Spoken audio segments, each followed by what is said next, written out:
does that mean? Are we supposed to be speaking at this point?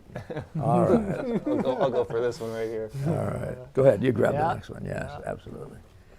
All right. Now this cup has a lovely chip in it, and it just reminds me of that wonderful story about the tea ceremony in Japan. The guy was going to bring this great cup that he saw to the ceremony, and his great teapot. And when he went to the ceremony, went to pick it up, it was gone. And so he was very, very let down. It was sad. He was going to let down his the person whose party it was, whatever ceremony. And he saw that they had bought the teapot, but it was okay because it was chipped in just the right place.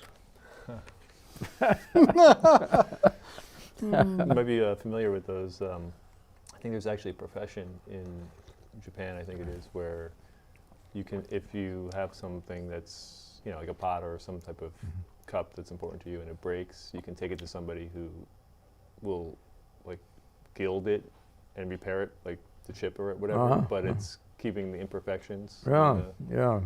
I'm sure I butchered that whole thing, but No, I was just forgetting the name. Where they fill it in with gold. yeah. Sure. I'm trying to figure out what I'm chewing on here. Good mulled wine. We're welcome everybody. I don't know where my face is. Am I over there now? Yeah, good. Welcome to our live stream. Chewing on that too. I'm here with a couple of my present day students, and we're just trying to have a nice. What do you call it? Beginning of New Year sort of chat.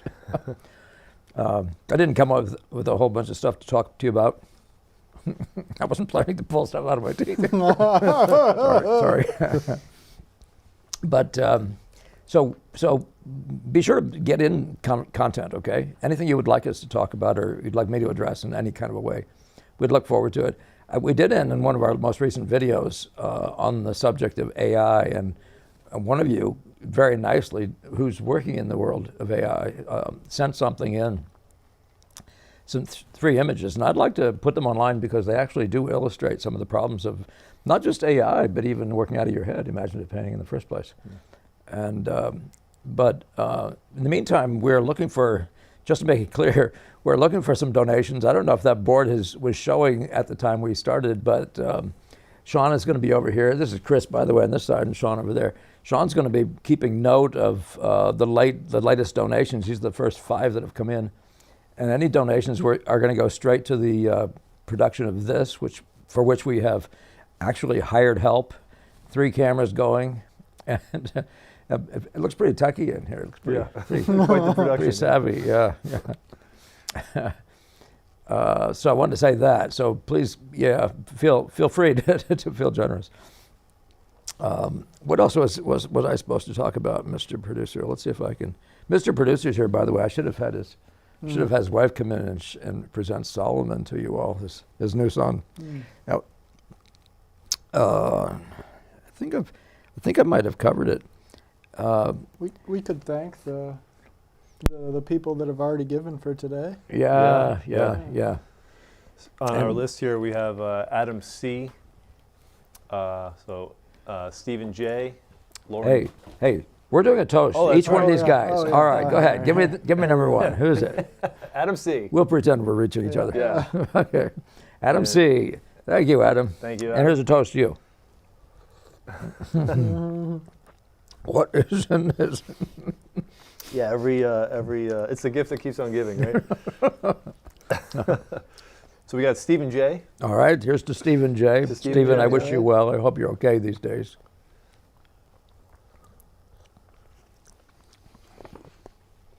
Trying to decide where we're done. Lauren K. And you're going to get a symbol behind your name when he writes your name down there. You're Yeah. going to get a Christmas tree or something scribbled on there. That's Shawn, the brilliant expertise that comes out of the Ingbretson studio. Can we scribble a Christmas tree? Yeah.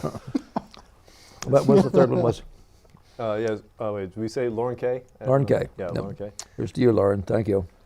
Thank you, Lauren. By the way, all these guys have been ongoing supporters. They are the stuff the studio's made out of, our survival's made out of. keeping Mr. Producer from starving to death. Yo, thank you very much. And you got a couple more. Yeah, Linda J.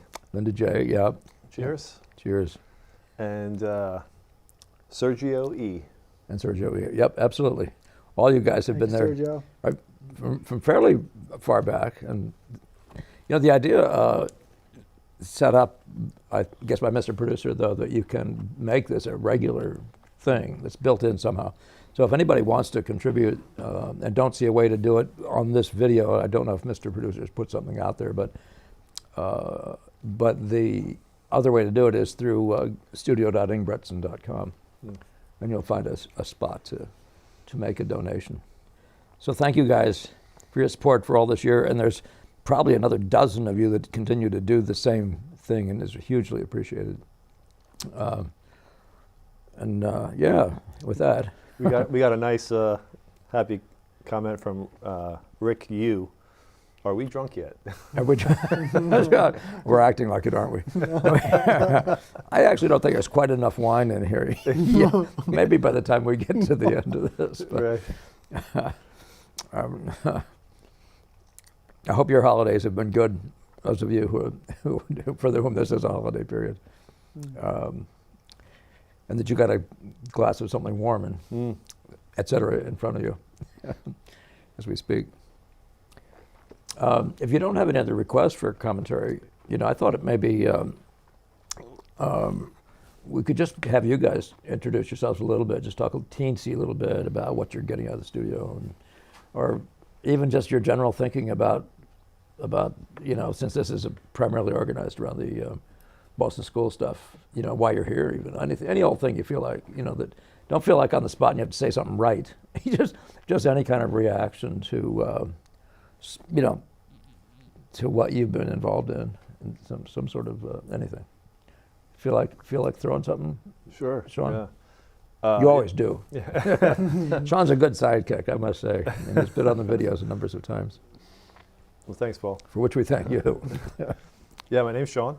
Started with Paul back in 2020, end of 2020, and I think the thing that I've been thinking about recently is just, unlike my past experience in art school and all that experience, because I was there for over 10 years doing that, there seems to be such a change in what I'm thinking about and the evolution of like the ideas that matter the longer that I'm here with you, and it's kind of like things that were never on my radar 2 years ago, 1 year ago, are all of a sudden like the thing now for me, and I always wonder, like, should that have been on my radar? But I just couldn't even conceive of it back then, and I think it's just helped me kind of embrace and appreciate the longevity of working with you, and how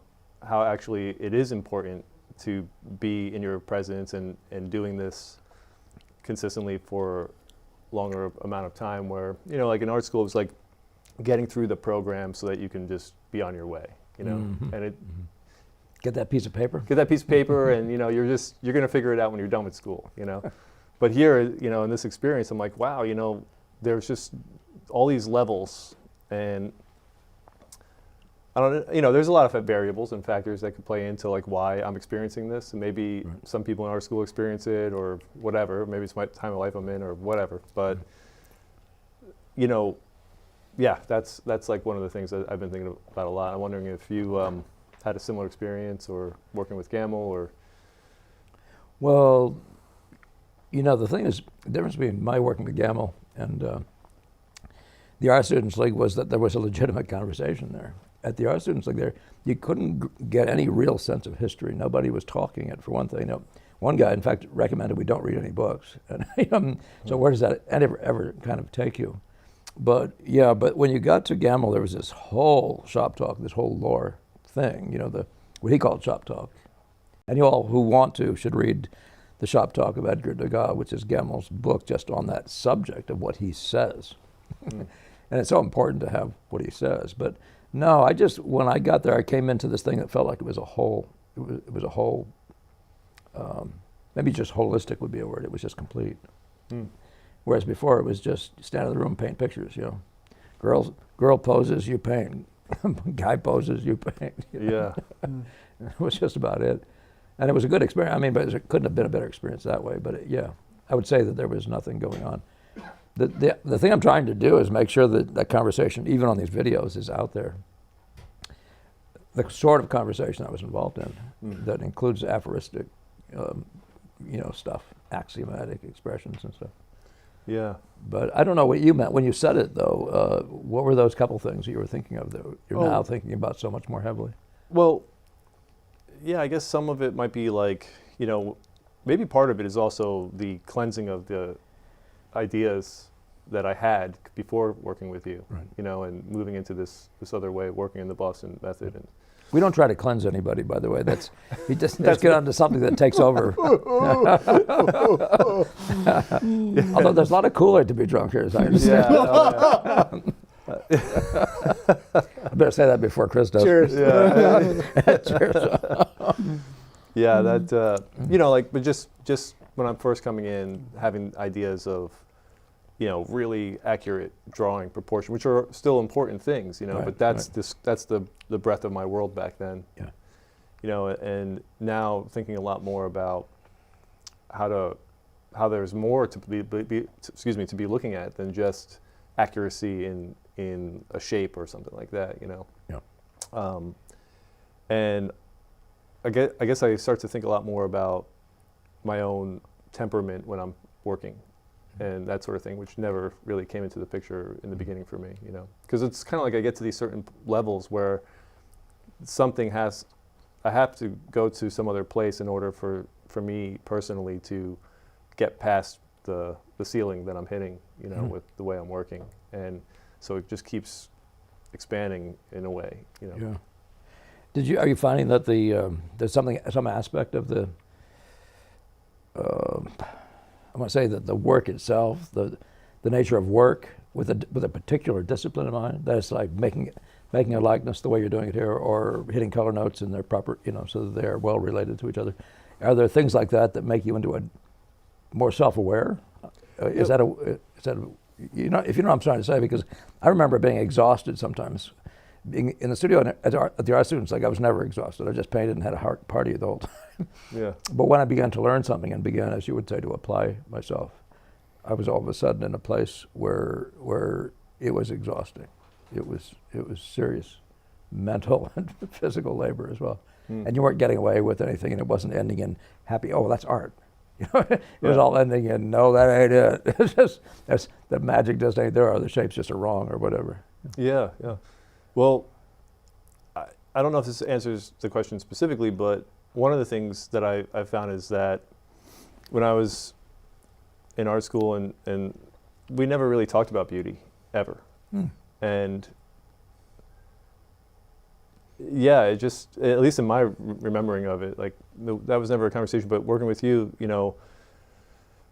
beauty was it's everything, it's like, and I remember when I first, like maybe it was in the first several months of being in Lawrence, I was thinking, I might have even asked at one point, like, how does a person expand their awareness of beauty or their ability to see beauty or recognize beauty? Because it just was never in my kind of world, And what I find is that that's still continuing to be the thing for me, is like, how can I appreciate what I'm looking at even more? How can I find more beauty? And that always elevates everything continually, and that's something that doing that causes me to change as a person, essentially, Yeah, well, even one of the reasons I introduced it early is because it's the vehicle for truth, and people don't recognize that enough. But being the vehicle for truth, though, it's also a lubricant. Let's say it's a pleasure-giving substance, if you want to put it that way. Yeah. That it continually rewards its pursuit, but it rewards you with the one thing you have to be good at, and that is making the shape right. Which is very strange. I mean, I know that a lot of people out there, well, if you've been listening this long, you would understand that, but which is certainly a big dilemma, right? Chris, you have a sense? You want to throw something at it? You know, where you've been, what things have been happening in the last year, months, whatever, anything you want to throw at this. Just people are out there. Some thinking we're a bunch of morons. Other people wishing they were here in this room. Yeah. But Can't blame those that wish they were here. Chris, by the way, comes out of a background going to Yale and nowhere near not related to the arts. So it's fun having you and that background. Yeah, it's such a privilege to be here, Paul, and to be on these videos now after watching them for a few years. Here I am. It's kind of a funny thing. Yeah. Well, I'm glad you're willing to be here because I understand it's not, you're a painter. You're not here to be. And the last thing most of my students are ready to do is to talk about it. You're still trying to figure everything out. So I don't expect anything more than, just a little bit of light on what you're experiencing. Yeah. But yeah. So that's kind of a perfect jumping off point. I think in the AI video you mentioned, we communicate so many things to people as painters, and I think so much of what I spend my time away from drawing and painting, just wondering about is this conversation that I'm joining now, and the various things that we communicate as we aspire to be painters and better painters. There's just so much there to mine, and that's why I just so appreciate Paul's example and Shawn too, and being here amongst these people that have similar aspirations. There's so much that I've gained over this. So this is in the middle of my second year, I guess you could say, with Paul. Yeah. With a little blip, and there's just so much to be gained from joining this conversation to reinforce some of the awarenesses that I've come into, like speaking to Shawn's, just non-awareness, and then these things come up, and whole new world. Yeah, I can't help but just thank the guys that are out ahead of me. And well, the gamble thing with all of us was definitely that that you suddenly found yourself submerged in the real thing, and if nothing more than a conversation, but it is way more than that because of you stand there before nature, and you're trying to make what that thing in front of you this impossible task of making it look like. Famously, the likeness monster, which you guys all buy into. But yeah, but I was wondering if that, because what I see with everybody is that the art school thing is a seduction, rather. Everybody wants to make art, but does anybody want to go through the struggle? Do you know what I mean? Of course, we can talk about AI and how it saves you from the struggle, and the photograph and how it saves you from the struggle. I'm so disappointed with online information today, how virtually everything that's being taught on there has a camera, there's a photograph of something that isn't even the beginning to be the game. I mean, it doesn't even introduce the game. It's not the game. But still the question is, and it relates to AI too, the question is, are you recognizing in the struggle, the value of the struggle just to make a simple likeness? I mean, that's what there's several things you're working on up there in that direction mostly, right? Totally. I think it's a difficult thing to recognize today. Just the value of aspiring to make the likeness and not having the camera or the computer screen do the work for you necessarily. Well, drawing being the interpretation of form being 3D, right? How is a camera not doing that for you? So you no longer can say you're drawing. If drawing is the interpretation of form, you're not interpreting form. You're just tracing stuff off a camera. Even if you're whatever the photograph is, it's already the second dimension. So there's a bunch of interesting stuff along the lines. We seem to be heading into AI already. I do have a couple of. Well, there's a few comments. Time for some toast? Oh, yeah. Oh, the comments always. Keep them coming. Yeah, so... we get cut off all the time, and we're all relieved, right? Well, I guess ME is looking for where they can find a copy of Shop Talk by Degas. I believe just go to studio.ingbretson.com. And I can't tell you about a hard copy. Would you believe there were 4,000 printed? In 1961, I believe it was when it came out. That's it. And now I've seen a second copy, but it was never printed at volume. So you're going to have to go online, take one, and then print your own. You can find them very rarely, but you can find them, and I have no idea. I've never seen one in a used bookstore or anything like that. His book, Gamel's book, The Twilight of Painting, came out with, I think, 67,000. The first publication was 67,000. I don't know if there were subsequent ones, but now there's a paperback of it. But that thing, I found numbers of copies myself in bookstores. Probably de-accession from libraries who thought it was trash. Probably art school libraries. I'm not being rude. I apologize to all you guys out there. Yeah, well, let's see. I'm hopping through. You can mention the person's name, the first name on those. Yeah, that one was just literally me. Me. Adam has a question, a suggestion. Let's dive into the 4 decisions for every mark conversation. Often it seems like so many more considerations for every stroke on the canvas. I guess That's a good one. Read it slower. Sure. Let's dive into the 4 decisions for every mark conversation. Oh, yes, okay, yeah. Yeah. So you guys don't mind if I just jump into that, because I mean, this is, and just keep thinking of other things as things come up that you think might be interesting to a viewer. A lot of our viewers aren't old sages in painting. They're wannabes, they're beginners, they're middle stages. I mean, we have a lot of variety. So don't be surprised if your information, wherever you think you are, might not be applicable. It's sort of, even those comments I make when I say what are the 4 things to think about before you make any kind of a mark? The context, even to me, my context, what I said around that is always more useful. I can jump in on that and say things like I can give you 4 things, but I'm not convinced that it's going to be in context of what you said. But in one iteration of it, before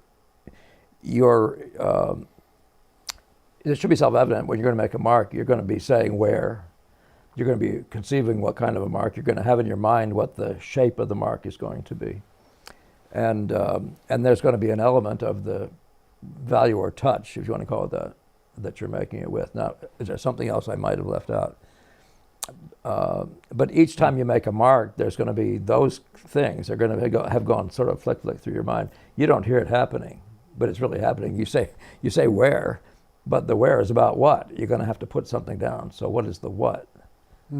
Well, so it's going to be a mark of some kind. Presumably, see, what people will do is they'll make a check mark. You just a gash. And I'm recommending you actually learn, like when you go to make something, if you're doing a portrait, you take some portion of the top of the head that reads, ideally, and you find a shape that has a complexity to it, so that it will include a point. In the same way as if my finger went up and then down and then went to the other knuckle, there'd be a point between the two. Or if my finger went up as a really sharp point, that could be the point, whatever. But in that way, you would say, so you want to have in your mind the shape that you're about to draw. And you should have some sense of how dark you intend to make it. So I'd love to have a little more context. Adam, if you want to review where you saw that and make sure there isn't more I might add, or even variations on that. But that's just the first thing. Give me the second thing he was bringing up. Oh yeah, he just, I guess, maybe brought a little bit more clarity to it, saying it seems like so many more considerations for every stroke on the canvas. Yeah. Well, when you're talking about just making a mark, that's always the case. When you're mixing it on your palette, you're saying, what color value is this going to be? That's by far the first thing. When you have another palette, a mark on your palette that you're comparing it to, presumably, because that's determining what, this is presumably an adjustment mark. But I do try to get you guys, when, as you guys well know, to put down a mark and just pure color and a crudest placement. So you don't consider, I try to keep away from the consideration of a placement in any really specific place for a while. And then put time into adjusting that mark till it's the most plausible version of it that you can make, even though you have nothing to relate it to. And then put down a second mark, and it'll have a placement in relation to your viewing frame or in relation to the other mark already. So it'll have some sort of a placement, crudely expressed. And then just put your time into the color value. But even when you're doing that, I'm recommending that you separate color from chroma from hue. So your time is going to go into, as you can plainly see, as soon as you make the mark, you're going to be adjusting the mark. But you have only one thing to adjust it to, right? Well, you have the rectangle. So you could adjust the placement a little bit. You could say it should have been a little bit over here. That's okay. But it isn't your primary concern, and I try to keep it away from you. But then you immediately have to say about that mark, should you be more red, more yellow, more blue? Should you be more chromatic or less chromatic? And you should be darker and lighter. And I do it in the reverse order. So I put values up there. As I found that I couldn't really hit a color note if the value was wrong. But then I thought I was getting color notes. I couldn't figure out what was wrong with them, and it turned out that I had never even concluded there was an isolated thing called chroma or intensity of the note. Sometimes I call that the quality of the note. So, and by the way, this is exactly the stuff I think can be useful to people. So I really appreciate you guys calling in or writing in, or, those kinds of points. Yeah. Does anything come up to you guys, having maybe even things you've heard? And don't go long on any of these, because these guys, it's their time. Well, just as a statement, what comes to my mind from that is start slow, finish fast. How important that is. Yeah. And then even within the beginning, like, it's just like, wow. Even when I think I'm doing something slowly, there's just maybe as we progress, we become a little bit more second nature. Going back to that kind of thing. But in the beginning, like, have I really given myself that experience of going one aspect of color, one thing at a time? Yes. Really going through that. Doing that and taking to heart Bonnat's rule, making it as like as you can that first time. So you make it as like as you can, but you have that extra minute to make it even more like. He's still not planning to win, because he can't, in the way we work in particular.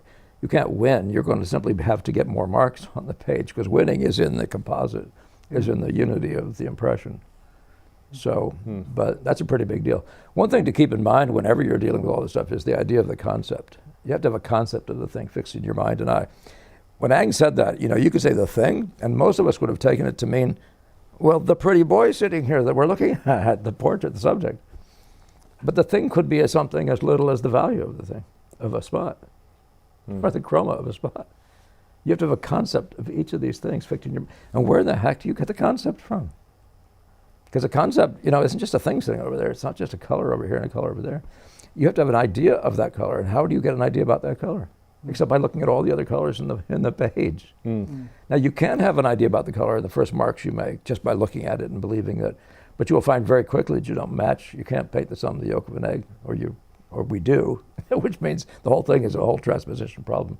And that's when you begin to realize. But isn't that interesting, though, so then when you get two notes, you have to have a concept of that relationship. And you get three, then you have a concept of the whole, of three things and what they're doing simultaneously.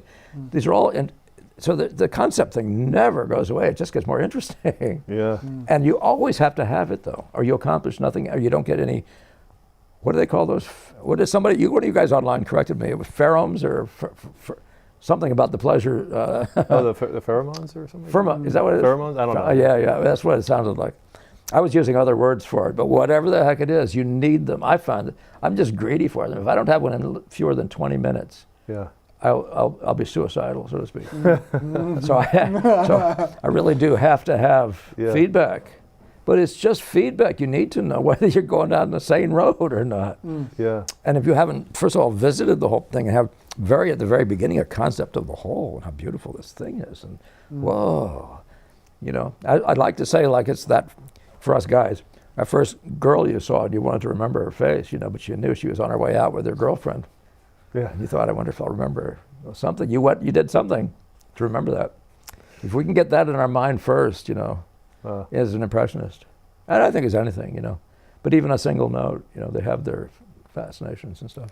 We better get on to another one before we Well, I was just going to say, I don't want to cut you off from getting in any time, though, so, I was just going to say, like, that I've had that experience many times where I'm halfway through a painting and I think, man, I don't have it. I don't have that concept at all, that look, The big question is, where have you been? Right. And the other question is, of course, where'd you start? If you don't know where you started. Well, for that, you can refer to the sleeping at the switch video. I've never thought of that. I get a big kick out of doing this from time to time, but when Degas said anybody who drew a line with that much authority has to have known where he was starting and where he was going to end. Now that sounds like just a point angle thing, like Sargent talking, right? But I would say it's the same thing is true of a painting. You have to have a concept of the thing, fixing your mind and eye from the very beginning. From the beginning. So when you're starting, you know, and you have to say, now here I'm starting here. So you know where you're starting and you know what that end is. A lot of times you don't. A lot of people want to trust a method. And they believe that somehow if they just do what Paul says, first you do this, then you do this, everything will come out okay. Yeah. And it will. Let's see. Me has a question. Yeah, may go for it. For Paul. Due to the advent of academic painting, seemingly realism and naturalism are placed in higher regard than mannerism. Oh. What about Goya versus Jerome? How do you entertain this? Or there's more. Or someone like Winslow Homer, food of thought, self-taught almost entirely, held in some of the same collections as the other big boys and girls. Homer is one of the big boys and girls. You know, the educational side of this thing is a fascinating thing. Nobody comes from nowhere, first to start with, including Homer. But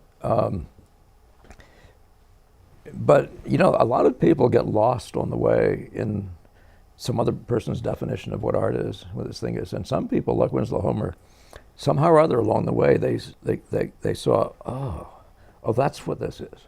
And if that never occurs to you, see, I believe that what a lot of mannerism is that, you know, now everybody has a manner.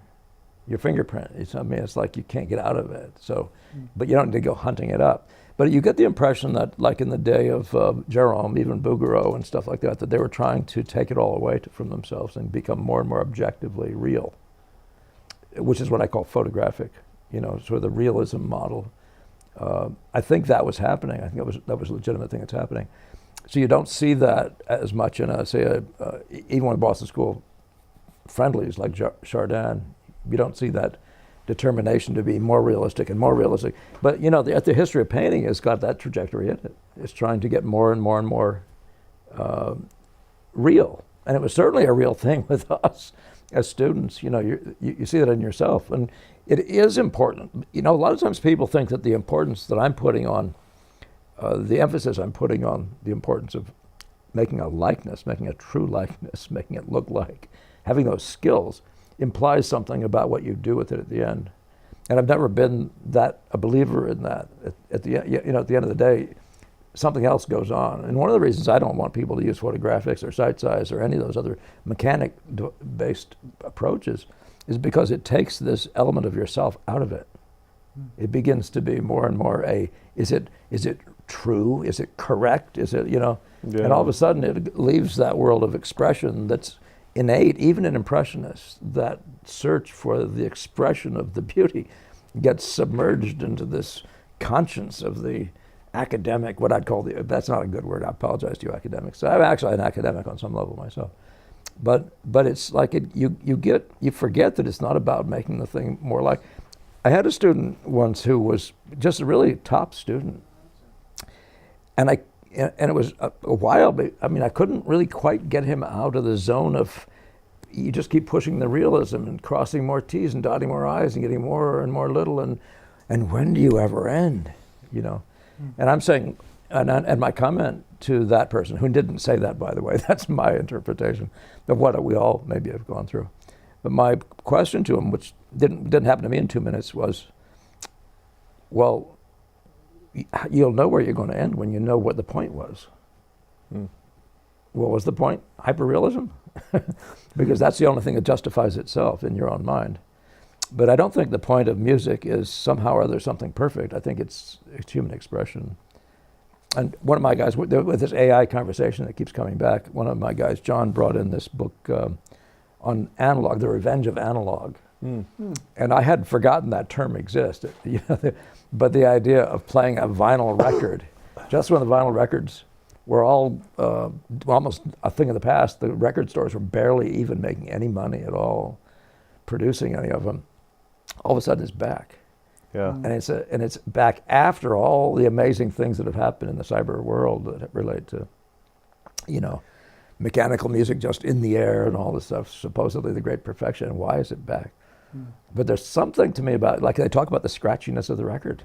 How something else now has value. Yeah.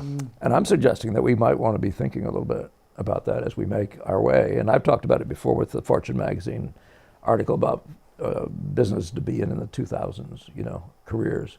And they mentioned this field, painting, and it's the one-off picture. Wow. And it's made by one man with one hand, with his hand. Yeah.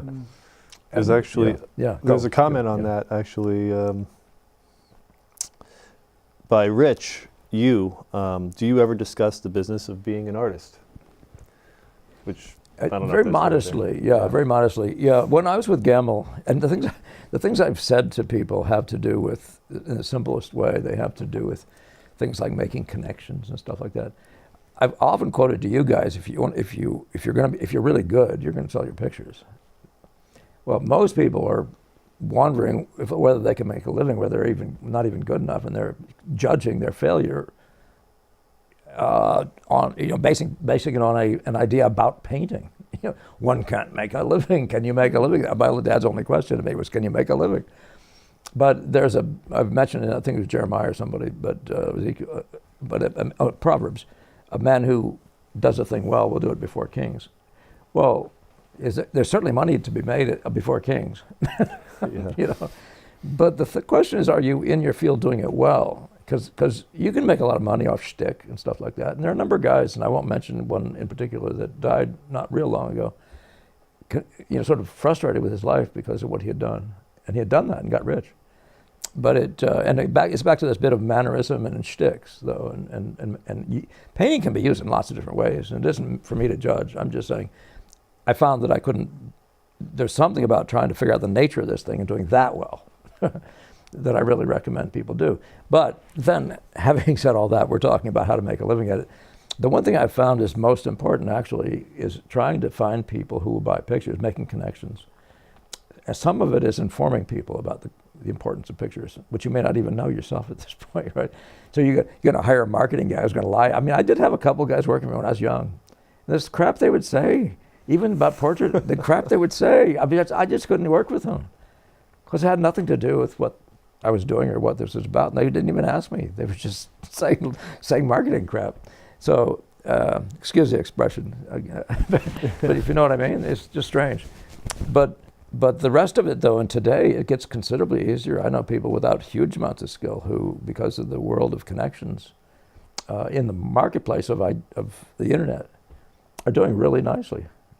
And so my thing is, you got to be happy, though, with what you're doing. I mean, that's the sort of the value of being alive, is to find your place and do it well, and be happy in that thing. Yeah. And then be in touch. Be in touch. Somebody wants it. I remember one of the first things that happened to me, and I mean, this is funny. I don't know how useful this is because I don't have a 1, 2, 3 for sure of this. But I had one point somebody had seen something I'd done that wasn't particularly impressive. It was one of my earliest portraits. And she was really in love with it, and she said, "Will you do my portrait?" And then before I know it, she's buying 2 more pictures.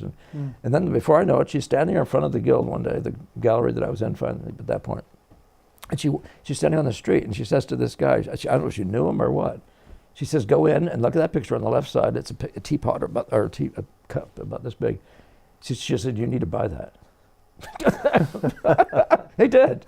The guy went in and bought it.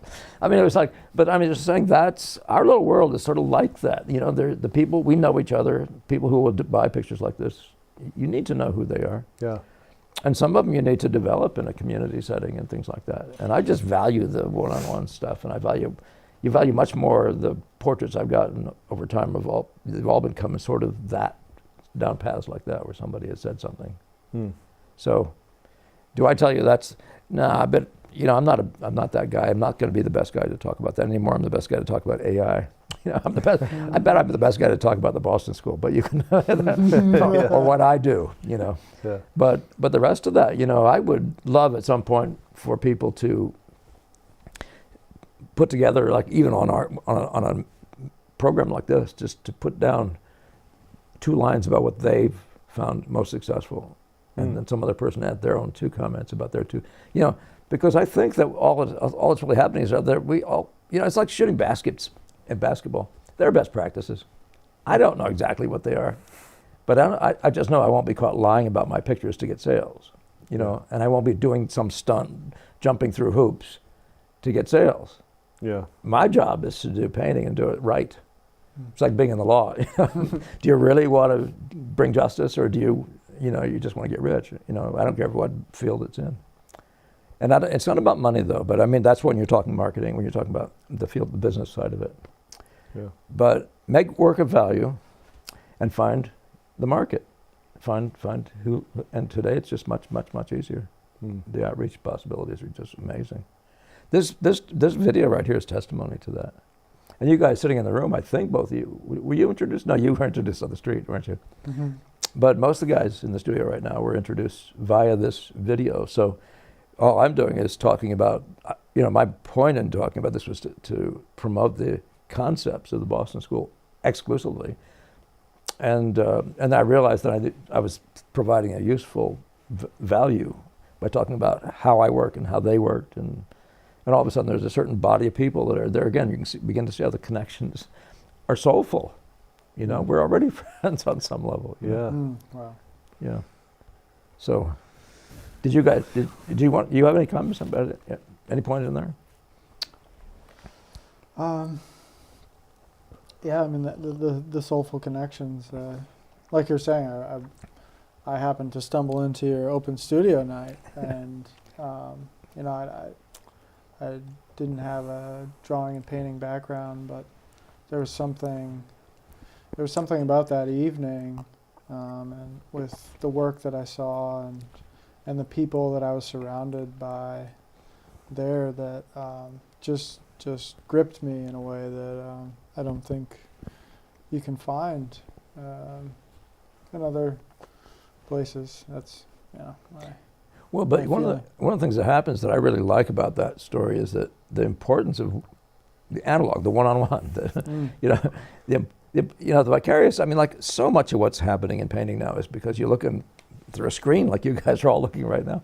You're looking through a screen, and not anything you see here is anywhere near as real as the guy you'd be talking to if you saw him in person. Mm-hmm. And paintings do not look like what they look like on a screen. I'm sorry, not one of those pictures you'll ever see.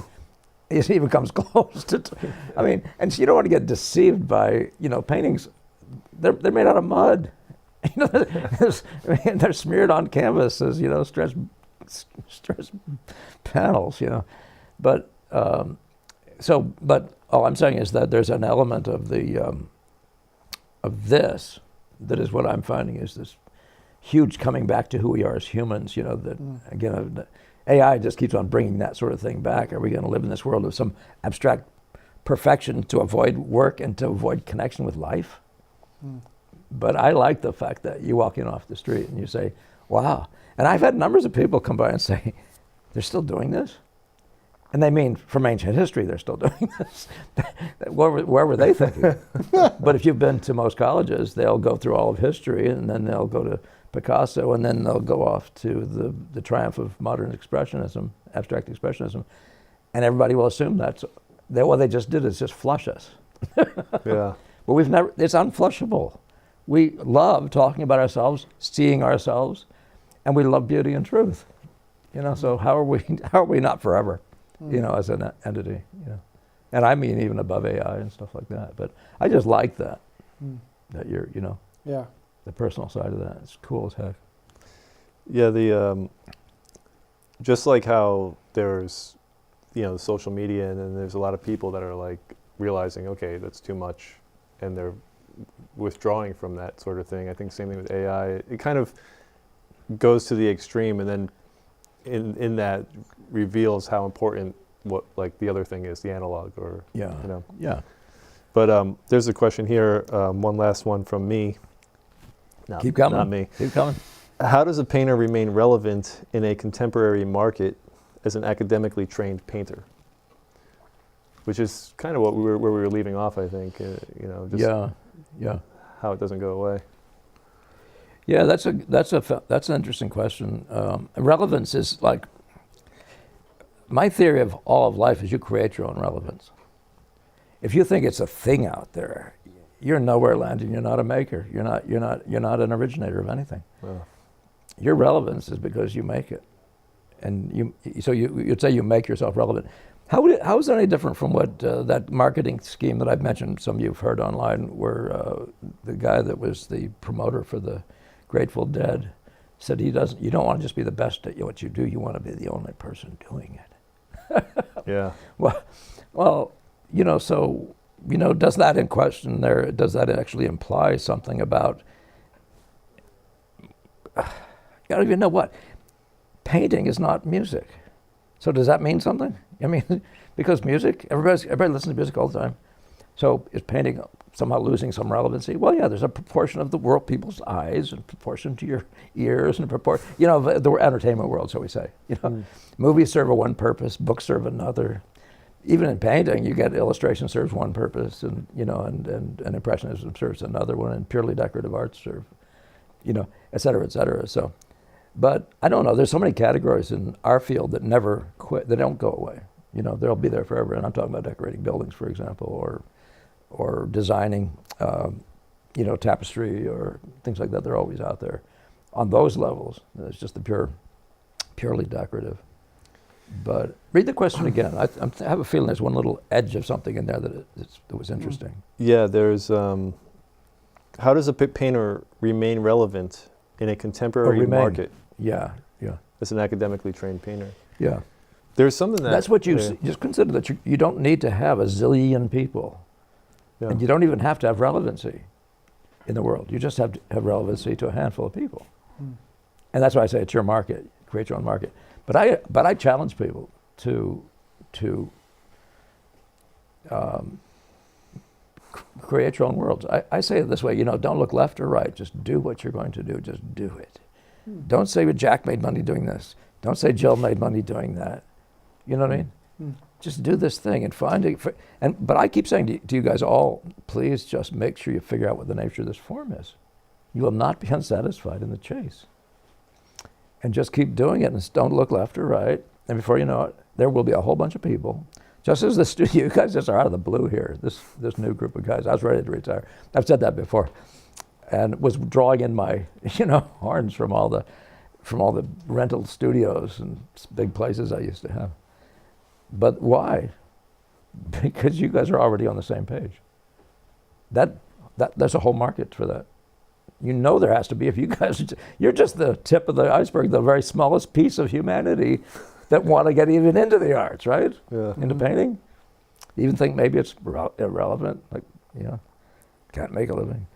So, I think it's just not the problem one thinks of it, but it is an ongoing process, which is one of those reasons you want to be friendly with people. You don't want to be making enemies if you work for the king and you're locked in, make all the enemies you want. Outside his kingdom, of course. But you already have something perfect going on, but so there's a certain amount of that, but it's your world, it's your choice, it's your, but I don't have a problem with being not rich.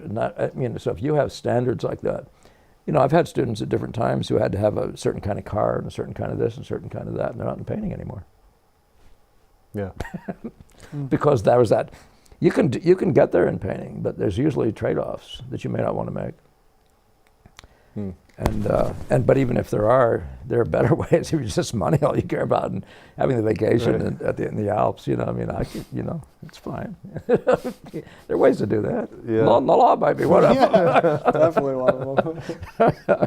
Yeah, I got to say though, that was so relevant or resonated with me what you said about how we create our own relevance. Mm-hmm. Yeah. That was really, the question had me thinking about, 15 years ago when I was thinking about painting and galleries, and one day, get in this gallery, get in this museum and this art show, and that's all that personal ambition kind of stuff, Yeah. And now the definition of relevance to me is so different, none of that is me being relevant. It's more, like what you're saying, the word of mouth, the personal connections I'm making with people who really care about and show an interest in the work, where it matters to them and brings joy into their life. I want to know the people that buy my work, and on some level. Yeah, it's great to hear that. Yeah. Yeah. It doesn't surprise me when you hear it that it resonates with you. Yeah. By the way, one of the things you want to be relevant to, if you're a serious young man or woman, if you're serious about the career or as a life, you want to be relevant to Titian, to Rembrandt. Would you be relevant if he stood here and looked at your work? Wow. You know? Yeah. Or do you want to just be relevant to what? What is relevance even? You know? Wow. Oof. Wow. It's unnerving what people think is relevant that ain't. Yeah. Yeah. Deep thought. Deep thought. Mm. Here I got a. Let's see. Well, me says great answer. He's really appreciative. Thank you. Wonderful Thank you, insight. me. Yeah. Let us know your real first name sometime. just kidding. That's nice. I don't mind that one bit. Let's see. So I put a non down every once in a while on my questions in my own videos because it was me. Joshua says, "Hi guys, would Paul ever be interested in filming a documentary on Boston Impressionism, or High Impressionism, as I like to talk it?" Oh sure, yes. Oh yeah, I'd love to be involved with somebody who's doing that. Yeah. I mean, you know, if that person, Joshua, I know some Joshua, so I'm thinking I don't know you because you would already know that I would be, but my videos on the Boston School already are out there. They're not true documentaries at all. They're just discussions about the Boston School. But if you haven't seen them though, I want everybody to make sure they do take a quick look at what do we call it?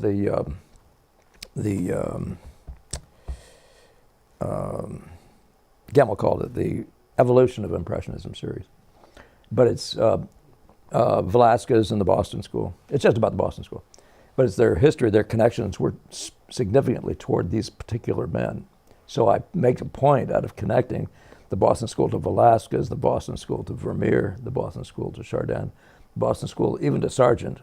And they weren't in the same place, but it gives you more understanding of how they were working in similar ways, but how they were different, which helps you to understand the Boston School. And then the one before that, which is significant, is the Monet and the Boston School.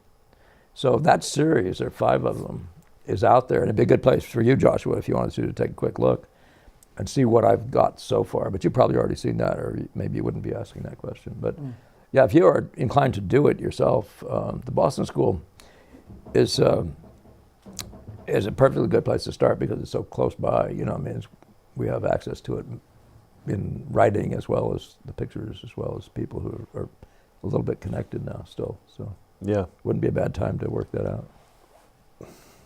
I love the concept though. Yeah, just hearing that made me, I was thinking, you know, I ought to give that a revisit, watch it again. You know, I only watched it when before I even made it to Lawrence is when I last saw it, you know. And I should watch it myself. It's kind of embarrassing. Well, I mean, I say that because I sort of look at a lot of my work from the past, and I think I'm not sure I want to look at that. But almost every time I look at it, I think, good job, you know. You're always thinking for where you were at the time, but, you know. But what we were doing then was one of my own breakout things. As I said, I was trying to identify the Boston School's thinking and separate it from Gemmell, Jerome, that side of which has been very dominating in the realist world. Not the Boston School's methods and stuff are not. They're not there. They aren't part of that. And so that's why I was doing it. All just trying to get that kind of a message out there. And I think I do get across I mean, I show starts and all kinds of stuff. Boston School starts, ways of making marks and all sorts of things. So. Oh man, we got cookie thieves. Santa Claus must have just come. We got a really interesting question from Evan T. The cookie elves are all welcome to steal cookies. Other elves over here are welcome to steal cookies too. You might get seen, of course, but I'll end up with snow all over. I know. Perfect. We're bound up a little bit with sweaters because it was chilly in here. I think it's getting a little better. Yeah. So, well, just a follow-up. Joshua said he has seen those videos, and they're fantastic. He was hooked and fell in love instantly. Oh, good. Thank you for that. He's also expressed a burden to spread Paul's message and method. Thank you, man. Yeah, well, be in touch. My email address is Ingbretson_studio@yahoo.com. Joshua, feel free to be involved, be in contact, and I'd love to see. You can answer one more question. Are you in the neighborhood, or are you from all over the world somewhere? Yeah, and while he's responding, so this question from Evan T.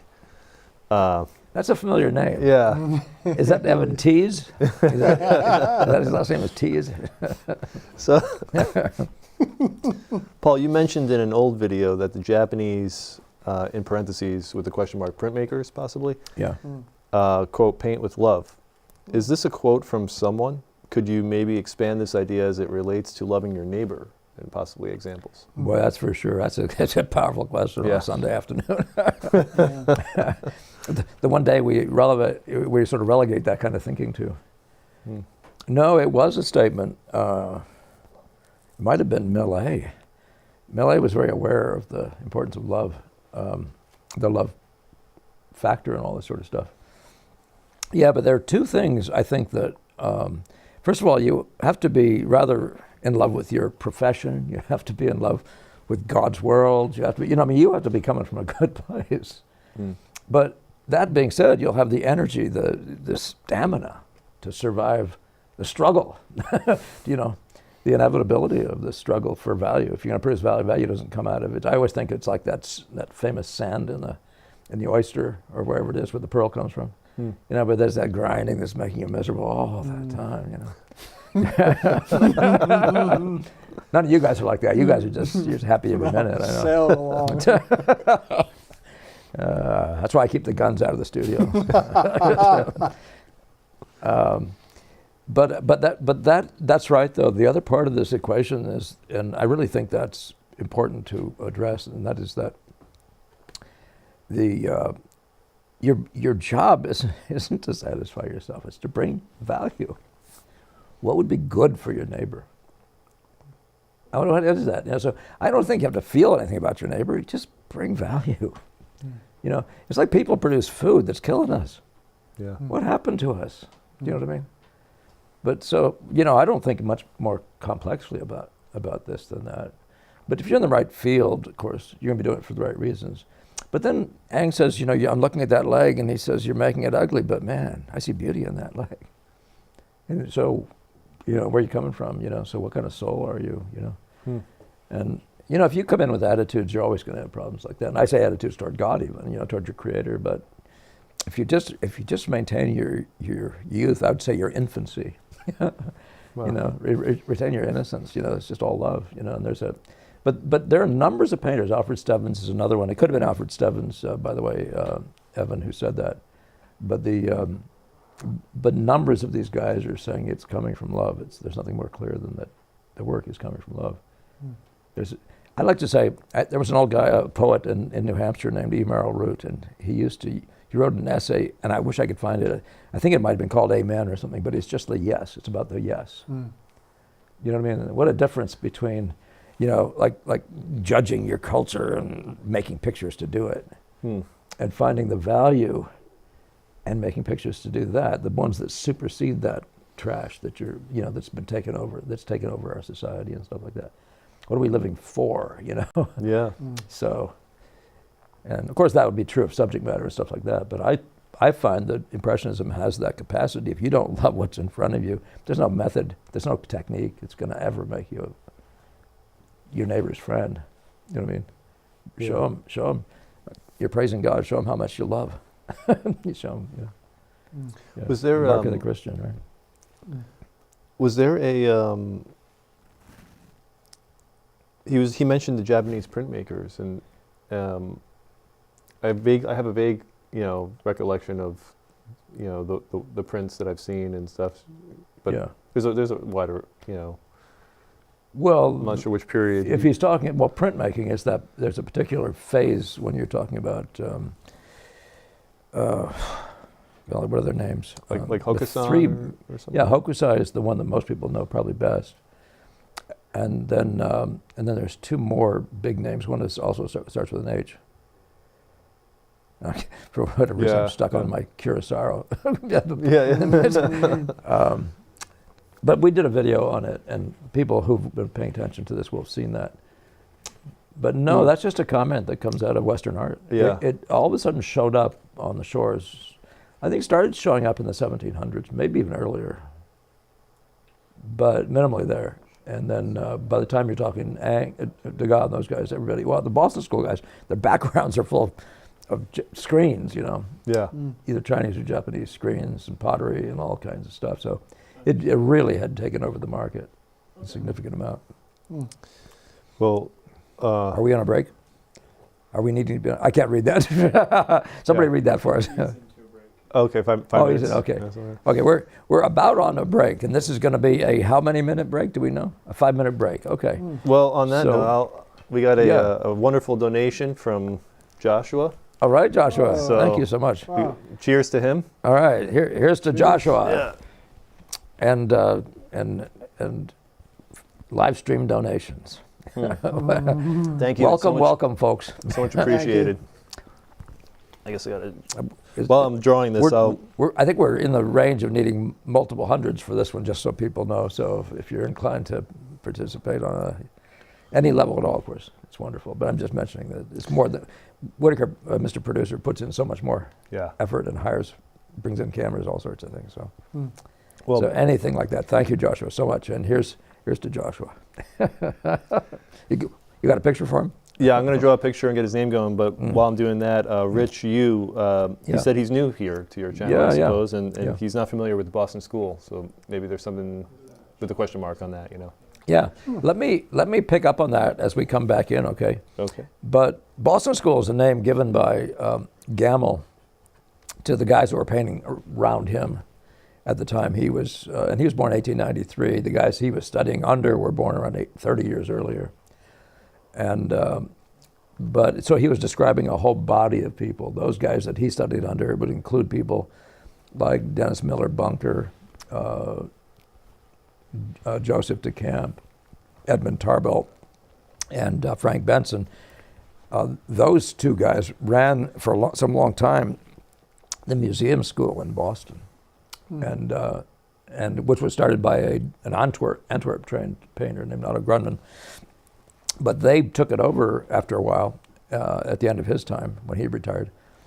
And but Hale, who spent more time than anybody else with Monet, was a teacher there, and Paxton, Gamel's most time spent with teacher, also taught there. I think he may have taught cast drawing actually. So, but that's the beginning of thinking about what the Boston School is, and I'll pick up more on it and give you some other ideas about how to follow up as soon as we get done with this little 5-minute break. Great. All right. See you in a few minutes. While we get our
All right.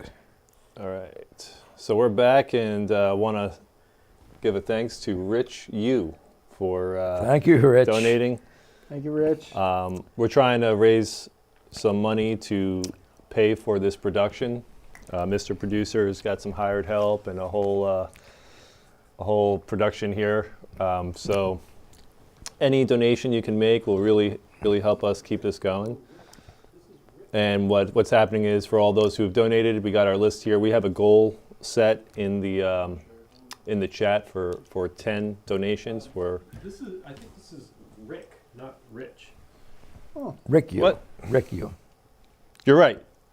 It's Rick you. Excuse me. That was Mr. Producer being very responsible. Yes. This is an easy fix here. I'm just going to draw a little line right here and Apologies, turn Rich. Rick, I mean, that. Yeah, apologies, I Rick. apologize to Rich. Thank you, Rick. And Rick will get a snowman And a toast. He's got to have a toast. and a toast. All right. A little hat. And a piece of toast.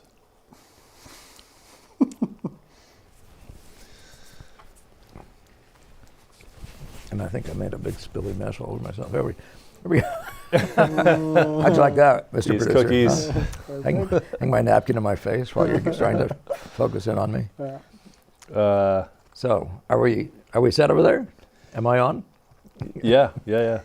So I want to just follow up just for a couple seconds further. I did this sort of crude history of the Boston School, but what you want to know, and what you're going to see in all the videos I talk about, is that this is a school of Impressionism, meaning, Gamel's broad meaning was anything painted from life. I think seriously it probably is too broad, because you can paint from life all day long and not have your purpose to be rendering the stuff in front of you with any kind of authenticity or anything like that. And the Boston School, of course, is unique in the way it handles the idea of light. It's Monet-based, but it also has an element of an effect-based model. So it's a bit of that. What you see in Sargent, before he visited Monet, was an effect-based, what I'd call a values-based light model, value only sort of, So it was based on effects caused by dark meeting light with high contrast edges, and the whole idea of the visual projectivity of different parts of the painting and doing all that sort of stuff together, et cetera, et cetera. Well, it's not, you have to watch all the videos to begin to get your head around, or numbers of those videos to get your head around that a little bit. But the Boston School has done a combination in which Gamma would say their primary mission, their primary subject was light. And I've often said that I think their primary method was light. But in one sense, you could say, what's the difference? But nevertheless, to understand it, they use broken color a la Monet. They give him all the credit in the world for their, aspects of their way of thinking. But they also connect themselves to Velázquez, who is not a Monet-based painter, obviously, by a couple hundred years, and et cetera, et cetera. But now, so if you went to my videos, you'd be able to look at a Boston School start, for example. And that's where I start separating and saying this is as much as a Bouguereau or Jerome is realistic in that sense of drawing accurately and all that sort of stuff. Their entire methodology is different from the Boston schools. They're not drawing up objects and coloring them in, as it were. They're actually painting by the spot. So much so that Hale would say, when we paint a leopard, we paint the spots. We aim at the things we can see. In other words, we paint by the spots, not by the leopard and then color it up and put spots on it, et cetera, et cetera. So that gets you to a little bit of what it's about. But yeah, you'll need to follow through a little bit on that. But just look up those guys I've mentioned. You look up Joseph DeCamp, Edmund Tarbell, Frank Benson, and you're in a really good place to start. And then alternately pick up on Bunker, who was a student of Jerome's also. And by the way, that's where a lot of that is seeded from. The idea that the Boston School comes out of Jerome is because of Bunker and Bunker's background. Bunker then hung out with Sargent at Giverny, painted Monet painting. Sargent did. He painted a picture of Bunker standing there. Oh, I didn't realize Bunker was with him. So they're all in that little old environment. Monet said he didn't teach anybody, but everybody was picking up something there. They realized there was something that was to be had, that was significant in filling out your repertoire, would you say? You know, yeah. So, but there's something very unique about them, very different, and in particular the Paxton versus those other 3 or 4 guys. That's what I focus on. Because my way of working, I found, having worked with Gemmell in the Paxton model, I found there were better practices than what Gemmell had been teaching us. That is, say, more practices that I found more efficient and more effective and faster. I guess sort of efficient means, isn't it? At getting you there. So I gradually changed my method from Gemmell's way of working, which was much more outline based. And it is, so that's where I come from in trying to say, the guys, so many people who say you can do a grisaille and wind up with an impressionist, a Boston School impressionist painting. You know, Right. There's no such thing. The method is the school. But the interesting thing is the method of the Boston, those 3 guys I mentioned, the method of these 3 guys that were clearly the acme of the Boston School is different from Paxton and different from what was happening out of the Jerome type of background. There are plenty of people around them, though, that were students of Tarbell and Benson out of the museum school that were using their methodologies. I think you could look up Gertrude Fisk as an interesting example, but there are others, a lot of others.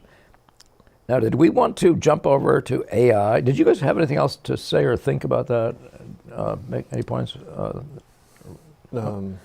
It's just history information. Yeah. So, but if we want to jump to those images, those AI images, I don't know. Do we have a way, Mr. Producer, of us looking at those things, or is that just going to be? Is that going to be a little impossible? Is it on the screen? You can see it on the iPad. I don't know. I wouldn't know what. Because it's live, if he puts it up. Oh, when he puts it up, we'll see it there? Okay. Should I have a computer in here? Can you use your computer? Yeah, I think it's out there. Or is it over there? Right there. Yeah, if somebody wants to hand me my computer, I'll be very happy to just turn it on. Maybe you can look over mine or Sean's shoulder. Yeah. I'm going to have to get this drink out of my lap before it's all over my lap. There are a couple of and a questions toast, too. And a toast to Rick, you. Yes. Rick said he's in Philadelphia, asking if there's any Boston school paintings at the museum down there. I bet there are. There are. Oh, I'll have to think about that specifically. Philadelphia. I'm quite sure there are. The American exhibitions, the American section's under renovation right now. Okay. So, Oh, it's tough. yeah. Yeah, they have to have a good collection. Those guys are winning prizes all over the place down there, and other places. Pennsylvania Academy had a lot of stuff going on. All right, is there something I should look up in particular, Mr. Producer, on this thing? While you're rocking that, I'm going to get this good. another donation going here. Excellent. Partially Human. Cheers, and thank you very much. It's much needed. Yeah, cheers. Oh, partially human. Cheers, partially. That sounds Here's like to the abstract. Yeah. That sounds like a familiar name. Have we heard that one before? Or? Yes, yeah, we have. All right. Partially Human. A good one. Mr. Producer, where should I look for this image? Oh, wait a minute. Or I don't know which one you're showing, but I can pull the image up myself. Yeah. First one. Oh, the first one. Okay. Okay, we're looking at. Okay, Mr. Producer, just let me know when it's up. We're looking at image. The first image we're going to look at was sent to me, to us. Yeah, it's sent to me actually by email by someone who's asked to remain anonymous, but. We're going to show this image because it opens up this little discussion that's kind of curious. This is supposed, from what he says, and I don't want to say supposedly, meaning I doubt it. He sent us this image of an email he'd created. And I take it it's from photographs, or AI has done whatever it's doing to this. Yeah. And he said he gave it direction of some sort. I'm not reading the details. Maybe I should be, of what he said. So this is an AI-generated still life. Can we show the other two as well? And there's a second one. There's number 2, the blue background.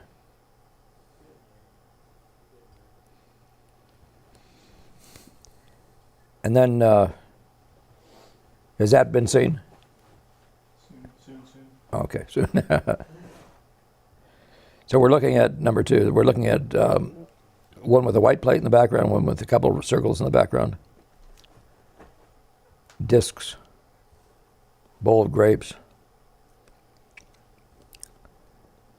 You know, I know so little about how these things exactly are done. But what I wanted to point out to you, if anybody has been trained, looking at any of these, if anyone has been trained as an impressionist, you can see problems with this. It's false in numbers of ways. So AI has, and I'm just saying the relationship of objects one to the other, they don't hold up. And so no matter what you're doing, that's one of the things I've been saying even about computer work, if you don't have a trained eye, yeah, you should. You're going to do anything better. You're going to do everything better. So, let's see if I can. If you don't mind me saying No, something. say something. Yeah. Without even knowing or really getting into the specifics, you know, when I look at this, I can immediately, it doesn't look like a painting, like an impressionist painting. It looks, and it doesn't satisfy. But it's a realist painting. It's okay. It's a I mean, a lot realist of painting, realism yeah. looks like this today. Yeah. But it definitely, for me, has the feeling of like almost documenting objects. So like photographic, essentially. Yeah, I guess that's the way of putting it. Yeah. And yeah, you know, so it's not very satisfying in that way, I guess, personally for me, you know, but I guess I could say that about photorealism in general or something, you know. Yeah, that's real. I mean, the things you can do is, for example, if you're a knowledgeable painter, is you can learn to arrange things to be more specifically interesting. Like in number 1, the way the leaves are spread around the patterns they're making there. Uh-huh. And the way the shape, the way the light one goes out and makes a silhouette out to the right behind the image. Are you able to see that adequately? But, or the way the grapes are featured by being in dark in front of light and all that stuff. You can teach that to AI. That's no question about that. If this is just pieced together, though, and was never set up, the person who has already experienced painting from life, numbers of still lifes, is going to be able to correct it. So if you want to live, my point is, if you want to live by the sword, you're going to die by the sword. You're going to live without having the personal experience in nature. You're going to be a victim of things you just don't know, and you can't know without being there. So you wind up being like a scholar or a mural or a historian making pictures. Mm. You'll be able to do something, but you still have to put the time in. Yeah. So just a matter of fact, and so what I'm saying about these things also is the space. There's a spatial aspect that's false. There's things about this that just appear to be false in straight up ways in which, you know, I don't think I can convey it if you can't see it. I can't tell you.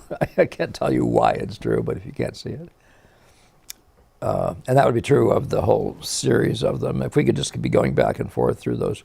I don't have anything else to say about it, but that's the first thing that impressed me. Yeah. That you have a photographic realism. Do you want that? And is that a good thing in pictures? And I think we get to the 19th century and we realize it isn't. And back to that analog discussion, you can have all this amazing benefit from the digital world and have this drop in satisfaction, human satisfaction. And that's why I'm saying I believe what we're really into here is wanting to be the producers of one-on-one work, where this guy owns one picture by one painter, and every mark was made by his hands, et cetera, et cetera. Even that, remember that comment about the Rubens thing, you know, when he was in trouble because these guys knew that the painting hadn't been painted by his own hands. You know, what was it? It was painted by the factory. Was there something dissatisfying about that already then? And the other thing I would say, though, about these things is when you piece them together, even in imaginative work by good painters, you'll find anomalies like this. You'll find the kind of anomalies that are going to show up in AI work as well. I'm talking about academic painters, because you're faking the world. Academic painters do better because they don't always fake the world. They'll set up dioramas and they can set things up so they are in the right spatial relationships and all that sort of thing. But my point is, and I've said it to Kevin and others who have an interest in working that way, that your best base isn't really mastering the visual world, the visual impression. and learning. I'm talking about painting landscapes, painting interiors, painting stills, painting portraits, all that sort of stuff. Painting the world as a composite whole and being good at it. You're making yourself master of that. And then on some level, you know, I'd love to say about AI that the world is your oyster. I don't honestly know that I can truly say that, but in theory, I would never hold back, though. I would never want to stop anybody from using a computer, for example. If you have a composition going, you can't figure out what's wrong, you don't want to screw up what you're working on, you can take a photograph of it, and it's just a matter of moving something over a little bit. You can do it on a computer and look at it. You can take it out of the spot and put it in that spot. So there are definitely things like that that will save a lot of headaches. Yeah. I've always wondered in various of those things whether or not you still wouldn't be better doing it by hand. And just because you get more glib at stuff like that, you know, and who knows what else may happen. You know, there's only, on a computer you'd move this thing over like that, you know. When you do it by hand, you might move it over like this and you just change it slightly unconsciously even. And you give yourself a nuanced opportunity of an improvement that you might not have even been in your head. Yeah. I'm just saying the world is an interesting place that way. There's so much more thought, and in that thought there is like more of a relationship with what we're doing when we're actually doing it. You know? Yeah. Just moving it, it's kind of, there's a detachment, a level of separation. And it's a strictly one-off thing. It isn't like you can affect anything even accidentally. You can't do it. You know, it's just, the other part of it, of course, is the world that we live in. The visual world is very complex, beyond knowing. I mean, I don't think there's any way to say it. And there's the element of what the AI does that is in the world of knowing. It's already reached the limits of what we can compute in. Yeah. But you're living in a world that you already know there are things you haven't been able to even name yet. And I don't want to be living in the what do we call it, in the Stone Age, you know, meaning in the fixed age where there's no evolution happening, something like that. You know, I don't mean evolution because I don't buy that game, but I do mean it in the sense of a progress, you know, of the progression of knowledge as we open our eyes more and more and more. Yeah. Even as I said before, in getting to that fundamental nature of the game, what is the nature of this form? I bet you as we get along, and I know as we get along, we're beginning to understand the form. But by the time, as I've said before, by the time you get to Degas, there's something about understanding this thing as a purer form that doesn't show up in much of what I call Western art. And it's a very interesting question about what I even mean by that. But are we coming to the place where we're beginning to understand form? I'm basically done, Mr. Producer. Thank you. Well, Unless did you guys have anything else to add to that? Yeah. we have some very generous donations worth. Oh, exciting! Yeah. More toast. All right. Uh-oh. Give me my big glass out here. So I'm hoping that's not a big bug on the edge of my glass. I'm having trouble with my mulled cider today, Mr. Producer. this is a huge, No very, complaint. very generous donation from Norma T, our Norma. Norma, Thank you so much, Norma. here's to your happiness forever. Cheers. You're always kind. You've always been very good for the studio. Thank you for that. Thank you so much. So much appreciated. Yeah. And Yeah. And she paved the way for some other generous donations to follow, so we'll get to that in a little bit. Oh yeah. So here's to Norma. Norma T. Norma T. Yeah. And Norma, by the way, I'll say it out loud. I understand you got 3 new commissions, and congratulations on that. Wow. Oh, great. She was talking Norma. about benefits of the composition course that she she'd been involved in several times with me. So Wow. it's very appreciative. Okay. Yeah.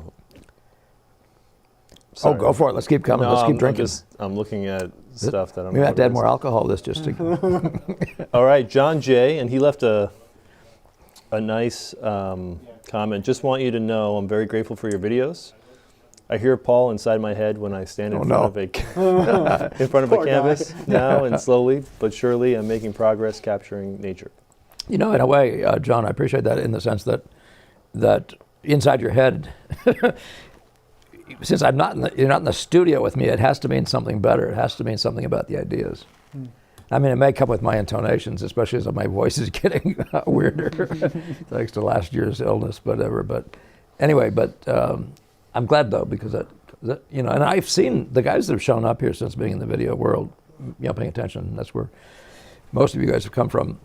They do come in with having worked with the information in a way that's very benefit. You know, that's clearly coming across. So I'm very excited. I'm always excited at some point in seeing what you're doing, and maybe even over time seeing change and improvement. So, John, much appreciated. And here's a toast to you for that sweet donation. Cheers, John. Thank you. And we got another huge donation from Kurt. One of my viewers at one point said, "Slurp, slurp, ick." Got him slurping away here. Kurt, I got that donation. I got that comment. Kurt V. Thank you so much. Kurt V. Cheers to you. Cheers. Cheers, Kurt. Cheers. Excellent. Thank you. You have a question to go with that? A discussion point? Yeah, any thoughts? We're fielding, I think it's them in the draw here. Let's see. All right. The manger. Just draw a straw-filled manger. You'd be doing well. Give him an easy job. Yeah. I don't even know what that is. This is farm country, man. Where you been? I drew a crown. Oh, there you go. There you go. All right. Crown for Kurt. Thank you. Thank you guys so much. Rick pointed out there's something blocking the lens in one of the wide shots. Oops. That could Thank you, Kurt. Something blocking the lens. Something blocking the lens in one of the wide shots. Oh. It's okay now? It was a camera. Yeah. Right, We got it. We knew that was a possibility, yeah, so. Our guys are on top of it. Mm-hmm. So let's see. I thought I saw a. So me. Can we talk Delacroix? That's one of those funny things what you guys are doing. I'm not this guy. This is the Boston School, so I don't want to be the aficionado of who's good and who's bad, But I am fascinated by him. Delacroix is in that camp of people that paints apparently very little from life. So he's in a world wildly different from even Ang, and of course that's the frame, the framework of his existence. But he's in a world like Millet, and that's my favorite discussion about him. And he's considered, along with Millet, along with Degas, who was different and did work mostly from life, as the great draftsman of that era, Daumier being another one, the greatest of those draftsmen, and which of course implies that you can render with a few lines the three-dimensionality and getting the proportions and all the rest, and a great suggestive, powerful pose or whatever, That's a ad hoc little definition of draftsmanship, but that's the one biggest thing. The thing that I've never been able to figure out, and I think it's said that he's a great colorist. I've never seen it show up. And it may be why you're even talking about it, but I think I've just been deprived of seeing the best of his work, which is, in places I've never been. He made a comment about his halftones, use of halftones. Yeah, Sure. I don't know what the meaning, Yeah. we haven't used him as a model in any of the background I have. And, of course, he gets that trashing by Ang. So this was rather vicious treatment. And, of course, with Gamel was a big fan of Leonardo at the expense of Michelangelo, and of Ang at the expense of Delacroix. And he did, by the way, Gamel wrote an essay called Delacroix as an Influence. And I don't know if it's but if somebody will email me, I'll try to remember to put it onto the website. It's a very worthwhile essay. And it's going to be way more interesting than anything I have to say about him, who haven't made much use out of him except to appreciate him on certain levels. He gets all this credit for being his great colorist, and I suspect that he might have been, but it looks like his colors must have changed. They're often heavy in browns and just have a little hint of reds and blues and stuff, and just something about it just makes me think that maybe he was, but that's, people would say in the day that the worst thing you can do is try to hang your future status on color. Color is so fugitive, famously, so fickle. It'll disappear from your paintings. Some of the paintings by Reynolds, some of those portraits, the faces are just totally faded into almost no color, and so it's the lake the lake family being mixed with lead white, and things like that. So I don't know if that's true, but if you have any recommendations for our audience, even put in the comments about a great resource for some of that, or even what you just talked about now, the discussion. I have not read a discussion specifically about Delacroix and value. So again, I don't mean I wish I could be the be all and end all. I really don't, because I'd be here the rest of my life. But trying to explain everything, but I can't. But there's something good though. I would say this one thing about you're in a field that you're in. For example, when I was with Gamel, I just realized that you really have to be good at the first thing. Can you paint a really good likeness? Can you design a really good picture? We'll worry about the rest later, but this idea that we are all sorts of things to all people at all times, blah, blah, blah. I found you just have to settle in. And at some point or another, you realize you have to settle in. In my case, I realized I had to settle into making the absolute truth out of the beauty of the likeness. And I don't mean it in the realism way, but that thing is you have to be good at that. You have to be glib at it. I tell students all the time, you have to, drawing casts and stuff, you just have to have confidence in your drawing. But finding a methodology that's really good for painting what you see in front of you and getting through that is a big deal, and it might be the rest of your life. And if it is, you still will have a body of good work from it. But it has meant that I haven't until lately been able to get the rest of the world of pictures in the imaginative type that I've aimed at and have done bits of through my life. But I haven't been able to put all that time into that because, we're not in a zone where you can just pick up all sorts of information every 5 minutes. And we're in a very dry, I'm from a semi-arid part of the country. Well, the arts are semi-arid all over the place, when it comes to our form, the representational form. And people are doing better, searching it out now than ever before. I'm seeing a lot more writing and stuff too. Yeah. But I apologize for that being, that's the best I can do, but yeah. Yeah, Me said, if you go to the Louvre, you'll understand Delacroix. Yeah, the death of Sardanapalus Mm-hmm. is one that he recommends, and he said liberty leading the people has always impressed me as a design, no question. And you sense that it probably is good in color as well. Yeah. Well, thank you for that. Yeah. Adam brought up just maybe what we were saying. He said, "What is the nature of painting?" Let's elaborate more on this as the mulled wine kicks in. You're totally drunk. Tell us what you really mean. Yeah. Tell us the honest truth. Yeah. Well, it's just that in the class of forms, you have to consider painting as a form. What? An art form, right? And you consider all the art forms. You consider music, and you consider poetry, and you consider dance, or I don't know, maybe theater or other things like that. But the ones that are most nearly what I call pure forms. And when I say what is the nature of this form, I mean when it's boiled down to it, when you come around the room and there's a picture on the wall, and it doesn't say "look at me," and it's missed. But if you walk up to it and it tells you a wonderfully interesting story, it's still missed. Because it's about something, isn't it not? I mean, that's my question to you all. Is it not about something, about color and values and disposition on the page? And then you'd say, well, yeah, but that's abstract art, right? But nevertheless, music is abstract art too, right? I'm saying that there is something about our form that has a requisite there, not in what you said or how important it is. In fact, Emil said literally in so many words to me, subject is nothing. And he said another point in writing that it's only a lubricant, much as you said about talent. He said it's what keeps you in the room.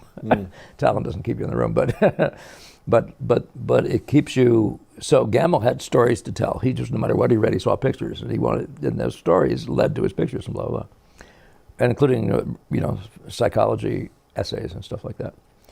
But is painting primarily, as it appears to have been at the early Renaissance, an illustration form? Is it there to decorate the church, or to tell a story, I should say? Because it's and that becomes the question, right? And that's what I'm trying to say to you. Do you want to resolve that? So when you get to the end of your life, you say to yourself, "These are my great paintings." Will it be because of what they were about, or will it be because? And as I said before, when all the great painters of all time, the great pantheon, they're all standing there. The scriptures say that the saints are standing there judging us, You know, they're touching us, looking down at the earth and looking at how we're living these lives that they've already lived, right? And I'm thinking, when they're looking down at us, are they going to say, dismissed, yes, no, you know, about us and our work? Is there such a thing? I'm asking you more, you see what I'm saying? But all my conclusions are leading me to the idea that there's a pure form and there's an underlying form that's different from its use as illustration. It's not that when you do something, it's very important. You can paint something, it's very important. Say something, very important. If it's done without being great as music to the eye, you know, it fails. It doesn't matter. You know what I'm saying? Yeah. So what is it like that? I may have all knowledge and blah, blah, blah, blah, but fail with love. Well, it's in that class, you know, so with 1 Corinthians, somebody should know that line. I should know that line. But you can have all this great knowledge and all this great wisdom and all of it said in your painting. It's not really a painting. Why? You know, is that really true? Is that possible? You see what I'm doing? I'm not trying to give you, I'm trying to show you everything suggests this to me, that we are either living in this place of being good painters or we're doing something else and calling it good painting. You know, and I believe in good illustration. And I believe good painters make good illustrations frequently. Wow. Yeah. Wow. So just something to think about, though. Yeah. So all the connections are for you to search out. You know, all that stuff about what is the very nature of this thing. But I'm saying, for myself, what will at the end of the day be satisfied? Well, I look back and say, you did it right there. You did it. And why can't I figure that out sooner so I could do more of it? Yeah. What is it? That's our job, isn't it? Do you really just want to say, what's it? I come around, I went to a concert and saw 3 or 4 or 5 pieces, different ages, but 2 or 3 modern ones. And I was not enjoying much of the concert I was in. I was just finding it difficult. And then they played a Beethoven I didn't never heard before. And I thought, oh, music. That was my reaction. Oh, this is good. Do you know what I mean? Why? Wow. It wasn't what it was about. It had nothing to do with any subject. I don't remember. It was an opus or something. I mean, it wasn't a subject at all or whatever. Well, I don't want to do that to us because there is something important about the representation of man in our images. It's like poetry. You can have rhymes go up and down if they don't have any, words that also are doing the dance. So I'm not going to take that away from us. But I'm talking about what is the thing that when it all else fails, if you come around the room and look at it and don't remember it, there's something's I got a problem. Yeah. And Gamel's work has a lot of this stuff, of the right stuff of painting in it. But it's very difficult. It's only a few that he's got, and toward the end of his life, they're getting to be more and more frequent, that just have this thing that makes you say yes and smile like listening to nice music. I wouldn't ever equate it to that precisely or anything, but that was too long an answer for where we are. Are there more discussion points? Well, possibly not on that point, but we can wander every which way. Yeah. We got a nice Merry Christmas from our guy Blake. Blake T. Hey, Blake. Glad to hear you're there. Yeah. And let's see. Rick, he asked about portraiture in the Boston School. Is there portraiture? Oh yeah, there's a great body of great body of. I consider the Tarbell portrait, if you want to look it up, of Judge, and I don't know if you can find it. It's in some of my emails, but it's a judge at the appellate courthouse in Boston. Do I remember I don't know if I remember his name. Oh, I do. Oh, gee, it comes and goes. It flits. Hammond, Judge Hammond. That portrait I consider one of the great American portraits, and there's 2 or 3 by DeCamp. DeCamp is very special when it comes to handling the human. The Roosevelt, right? Is that? Yeah, but even if you don't say portrait, the formal ones, that one very noticeably. But, you know, I mean, I was telling you all at some point or another, I don't know if I've told it online here, but there's a portrait at MIT's historical collection that is just of a professor, a nobody, no name, anything. And I remember walking down this row. This is not going against myself now and everything I just said to you, but I was walking down this row of wall portraits. You know, they're badly, you know, just hung wildly, stacked in the walls. And something grabbed my eyes, and I said, "What's that?" And it was looked like all, you know, first time through it just looked like all the rest, but the second time through, I saw that it was a Joseph Decamp portrait.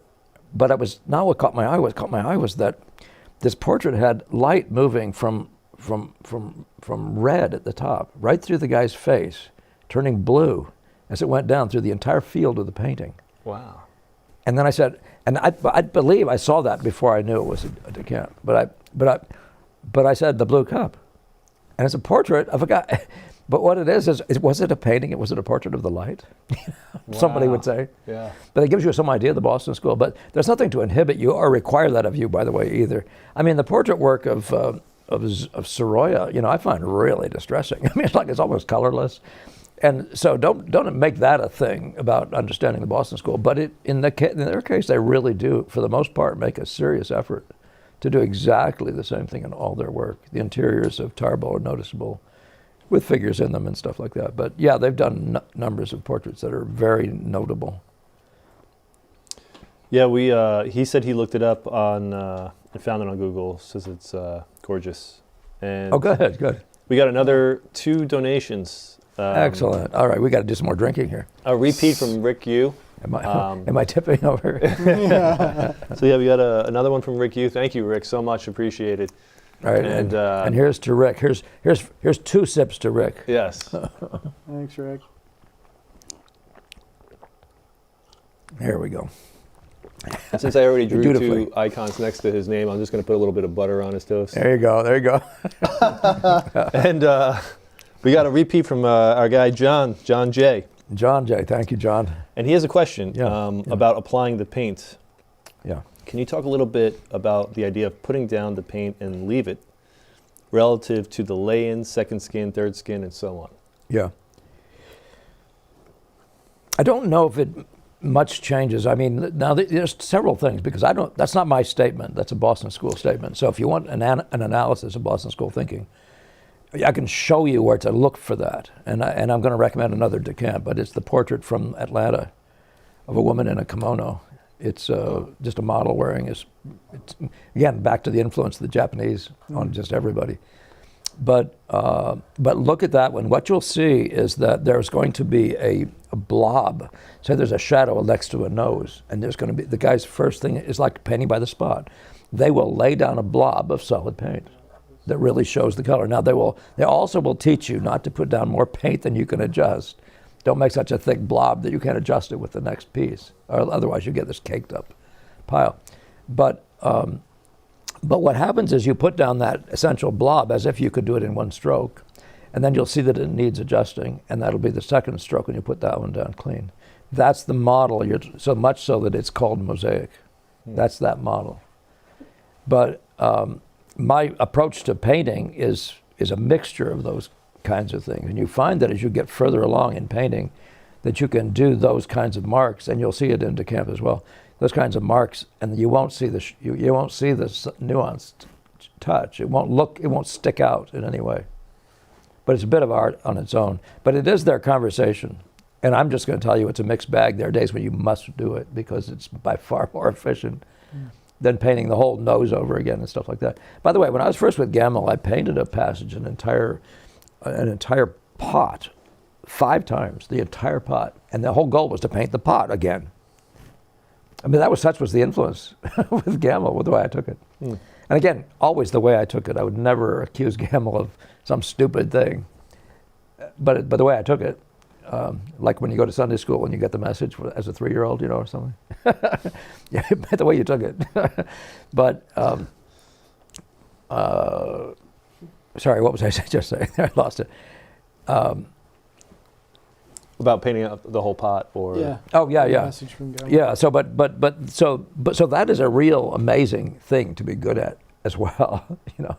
But that was literally painted just every which way, no matter what. But you will find, for example, when you're painting a sky, that you don't have to paint the sky over and over again to get this little section to be corrected. You have to start getting good at putting down a note and joining it to whatever was there before in a seamless, what they call a seamless joint. So the seamless joint is probably the biggest thing you want to know how to do. And by the way, I do believe that if you look at Max Meldrum's work, you'll see a very similar orientation. I think Duveneck and his comment about Duveneck, the greatest American, whatever of the brush, master of the brush or something like that. But Duveneck in the portrait in Boston, the old professor, and several others of that ilk are expressly and noticeably done that way. Put down a stroke and leave it. But it has to do with keeping the value, the importance of keeping the purity of your colors. Because as soon as you blend something, you're taking the life out of the color note. And if it needs the life of that color note, how are you going to do that? Other than reinventing the whole section again, and painting it over and over and over again. So it's just one of the practical sides of that you'll find. But look for it yourself. You know, any mass, you could chunk down a mass of a hand here, but immediately you'll see what's not on about it. Even if it's just the color of that hand, you'll immediately see that it's actually moving from light to dark, or it's going from gold to pinker. And those kinds of adjustments can be usually made with a stroke or two.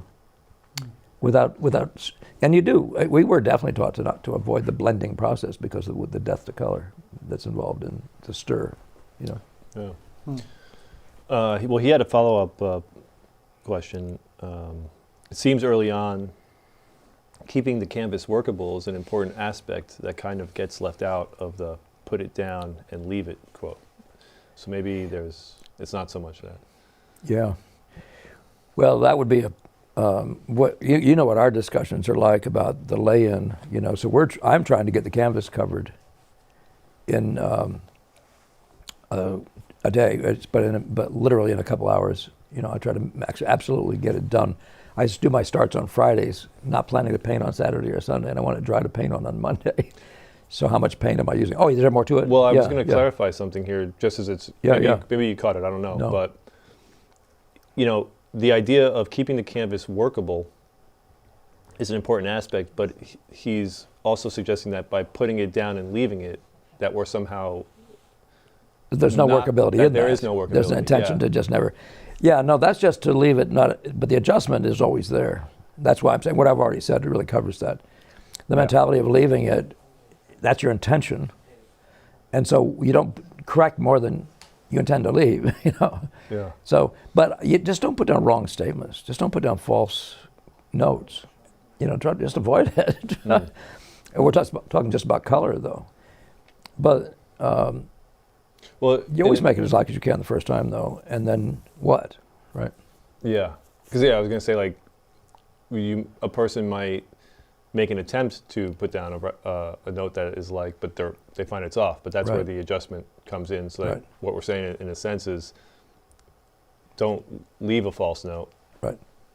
Is that? That's why not? Yeah. And by the way, when you ask me that, you could be asking yourself that because we're reading the same words out of somebody else's mouth.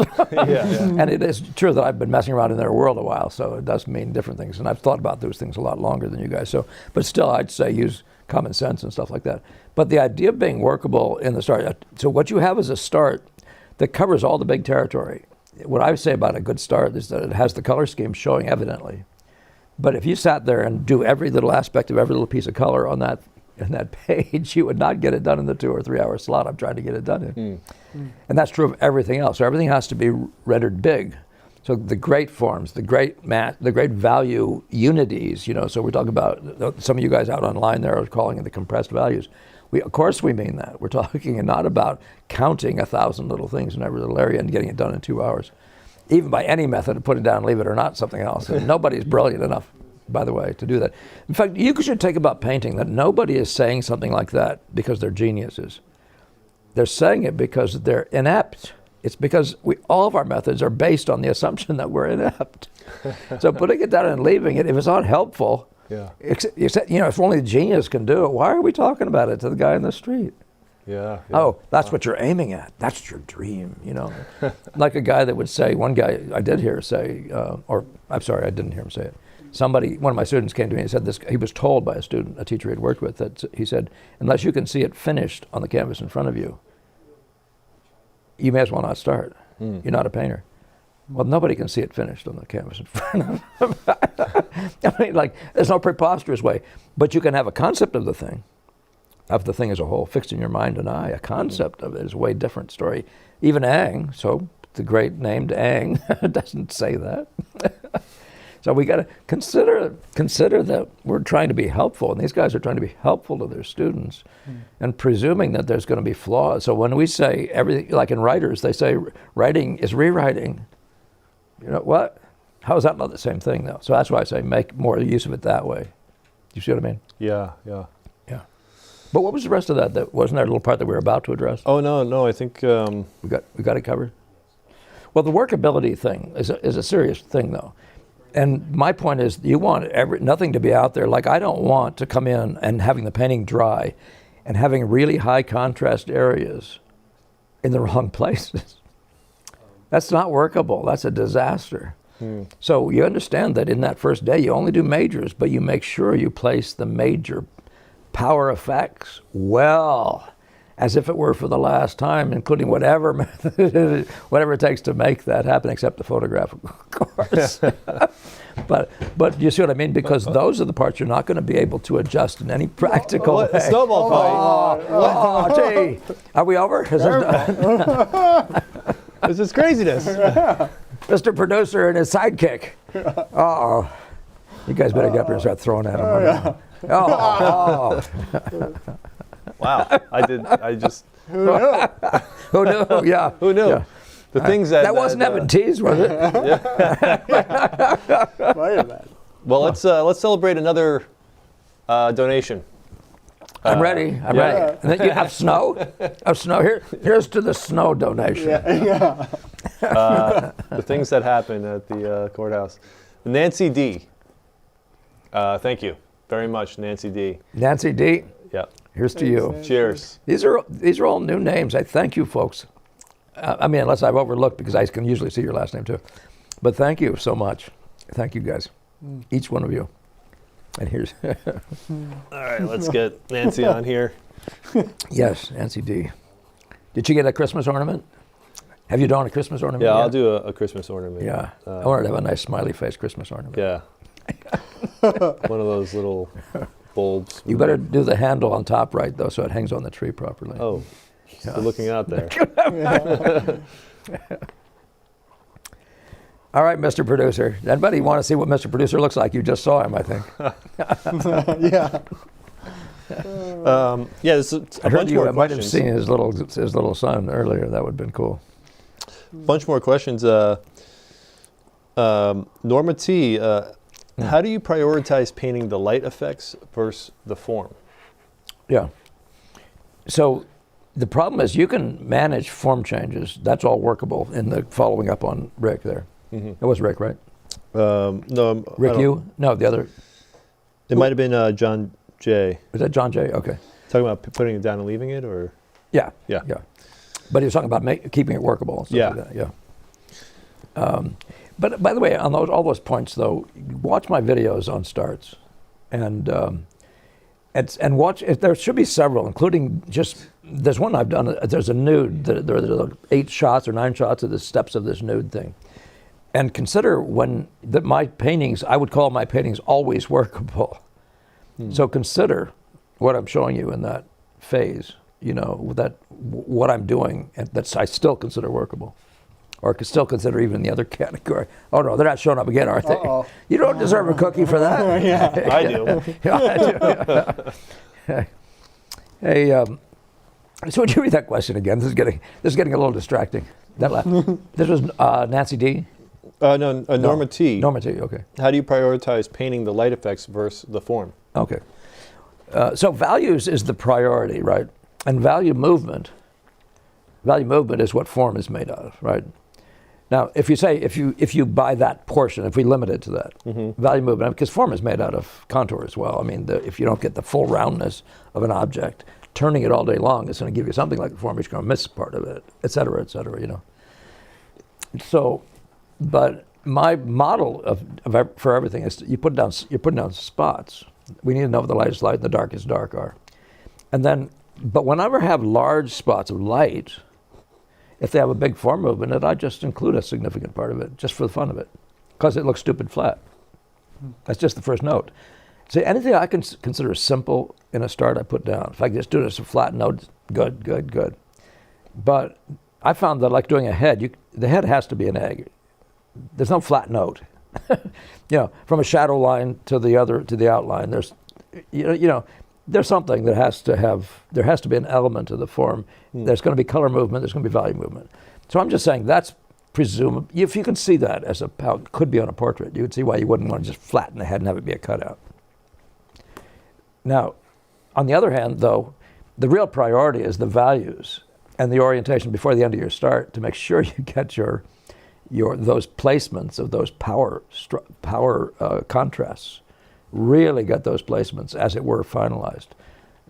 Make sure you think about it in the biggest possible compression of values, great unities of colors, grand color movements. Sorry. We're getting furtive activities on the edges. I have a feeling somebody's telling us this thing is over. Yeah, just wrap up pretty soon. Okay. All right. We'll take another 5 or so, whatever takes a lot. Well, yeah, this okay, is so no more questions coming in then, right? That's it? We got to say that to people. No more questions. Yeah, coming in. There's a few we could get to though. Okay, we can close them off. Yeah. Yeah. So apologize if I can't do this fast. Norma, it's always those major effects that really have to be well placed. That's your dominating thing, and they need to be right by effect, ideally, but then by placement and all that sort of stuff. So that's the reason for prioritization of those. Effects are a combination of value plus contrast. So understand that what produces that. Even if you're talking about highlights and things like that, if you have a powerful one here and then 3 or 4 scattered here, the dominating the page, even those things wind up being significant to the. So to be prioritized? Yeah. Do we use or introduce, like let's say in a relatively beginning stage of a painting, we suggest some level of form, but yeah, to enhance the effect, or the model. Sometimes. Like if you're doing a skull, there's a big white blast in the middle of it. Yeah. Yeah, there's a highlight in the middle of the skull. Yeah. The big note is X, but it has this movement in it. It's good to know that, especially if it's one of the leading lights at the highlight of that skull. Yeah. Yeah. I'm just mentioning that. There was something else I should say there, but I've forgotten what it is. Yeah. I think my brain is finally wearing down here. Okay, so. Well, okay, Luke says hi, so hi. Hey, Luke. Hey, Luke, thanks for joining. There was just a... Our camera guy waved at you, Luke. Waves all around. He was saying not definitive, statements or whatever, just throwing it out there, a suggestion or for food for thought. Right. Shouldn't painting be the documentation of the artist's thought process? Wow. Yeah, I'll think about that. Yeah, I mean, on some level, it automatically is. Yeah. Yeah. And including that when you conceal everything. And that's an argument. Some people say there should be no marks of a painter. There should be no evidence the painter was even there. Whoa. That's evidence of a certain kind of mind, et cetera, et cetera. And then the other guy wants to show off all day, that's another kind of mind, whatever. But no, that's worth thought. In fact, let me take that and type that up or include that in my, forward that to my emails. Yeah. And let me look at that for further consideration. Read it one more time so I make sure there's not something I could easily say right now. In a way, shouldn't a painting be the documentation of the artist's thought process? Yeah. Well, that's one of the things I like about starts. If you can find a start by anybody, you're going to get into their thought process. One of the reasons what Ang versus Jerome versus Millet versus Degas, all these guys, I shouldn't do all these verses, is then Boston School. I mean, these guys all work in different ways. And so what do you mean by thought process? That's mostly, if you mean method. I always talk about the mind, the method, I try to get my students to get the underlying mindset, for what is that? But each time you make a painting though, and I like that idea, the Tarbell saying, I don't like a painting where I can't see where a guy went a little wrong. But that's the thing about starts, though, where you can actually begin to get into their mindset, much more so than a little bit later. One of the difficulties of learning how to paint is the fact that you're going to have so much trouble because they've covered up so much. So all you're seeing is what they did last. What did they do second? Et cetera. Yeah, but still, I'd like to take that one home. Yeah, that's a good question. Especially when you bring up that what you said about, like I think maybe some of the Dutch paintings or something like that, where they really try to. Oh, you can't find anything. It's and it's. Yeah. And then, of course, you see some paintings that are just all total tracings, and they just paint from top to bottom and stuff. Well, yeah, if you see if the guy dropped dead in the middle, you wouldn't be. Baron Groh has a different idea about what a start should look like, but yeah. Anyway. Yeah. Well, that's about all the questions I'm seeing, actually. All right. So I think we made it. We made it through. We did it. Yeah. Well, guys, that was a glorious number of contributions. Thank you for getting into this Christmas spirit. Really wonderful for this year. And I do mean, I've had this discussion now with Mr. Producer. I have done a demonstration video of a still life. The painting isn't finished, but I'm going to have to finish without cameras. But it's pretty close. And we do mean to do one of these in which I will play some segments of this thing and jump it and then give you guys a chance to ask what I was doing and stuff. So that might be the best way to answer the question, the last questioner there, ultimately is, and I'll try to make sure we give good lead time so you can be there for that, for anybody who might otherwise be missing, et cetera, et cetera. Well, thank you all, folks. Yeah. Thank you for all the good contributions. Thanks for being there all this time, and I love seeing the new faces. I hate to be the guy who found these things at 450 videos that you have to watch or something crazy. I think I'd just forget it, But I suggest when you look at my videos, you just jump around and pick the ones that appeal to you on some level, and then just go from there. Follow your nose. There's nothing about this with sequential, and it's all just off the cuff like we're doing right now. So I just want to thank you. Wish you all a very fantastic New Year on behalf of my guys, and Shawn and. Chris, thank you. Thank you for I came close. Yeah. Thank you for your help, guys. It's a lot of fun. All right. A lot of fun. Thank you, camera guys. Yeah. Scar, Mr. Producer. Whitaker, thank you guys. Yeah. Evan, yeah, for that great Throwing drink. snowballs. All right. See you next time.